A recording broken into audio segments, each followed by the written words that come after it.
Runway signal వ్యవస్థల పరీక్షలలో భాగంగా భోగాపురం ఎయిర్పోర్ట్లో చక్కర్లు కొట్టిన విమానం. ఆంధ్రప్రదేశ్లో కొత్త ఎయిర్పోర్ట్ పనులు శరవేగంగా జరుగుతున్నాయి. విజయనగరం జిల్లా భోగాపురం అంతర్జాతీయ విమానాశ్రయ పనిలో భాగంగా కీలక ముందడుగు పడింది. భారత విమానాశ్రయాల ప్రాథమిక సంస్థ ఏఏ సాంకేతిక పరీక్షలు చేసింది. అయితే భోగాపురం ఎయిర్పోర్ట్లో విమానాల రాకపోకలను నియంత్రించే ఎయిర్ ట్రాఫిక్ కంట్రోల్ టవర్ నిర్మాణం చివరి దశకు చేరుకుంది. రన్వే సిగ్నల్ వ్యవస్థ వంటి పనులు చకచకా జరుగుతున్నాయి.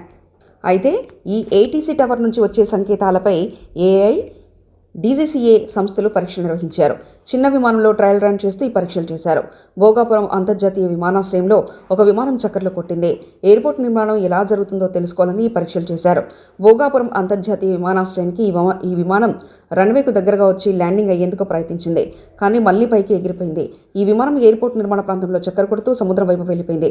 అక్కడ పనిచేస్తున్న కార్మికులు, చుట్టుపక్కల గ్రామ ప్రజలు దీన్ని ఆశ్చర్యంగా చూశారు. కొందరు ఆ దృశ్యాలను వీడియో తీసి సోషల్ మీడియాలో షేర్ చేశారు. సిగ్నల్, రన్వే టెస్ట్ కోసం విమానం వచ్చిందని భావిస్తున్నారు.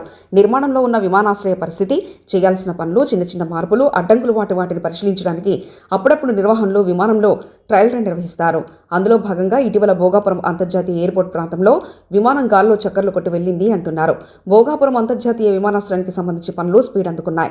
ఈ పనుల్ని మరింత వేగవంతంగా త్వరగా పూర్తి చేసి ప్రయాణికులకు అందుబాటులో తీసుకురావాలని భావిస్తున్నారు. ఈ భోగాపురం ఎయిర్పోర్ట్ అందుబాటులోకి వస్తే ప్రస్తుతం అందుబాటులో ఉన్న విశాఖపట్నం ఎయిర్పోర్ట్లో ప్రయాణికులకు విమాన సేవలు నిలిపివేస్తారు. ఈ విమానాశ్రయాన్ని నేవీకి అప్పగించనున్నారు. ప్రస్తుతం రాష్ట్రంలో గన్నవరం, తిరుపతి ఎయిర్పోర్ట్లో అంతర్జాతీయ విమాన సర్వీసులు అందుబాటులో ఉన్నాయి. ఇప్పుడు భోగాపురం ఎయిర్పోర్ట్ నుంచి అంతర్జాతీయ విమాన సర్వీసులు అందుబాటులోకి వస్తాయంటున్నారు.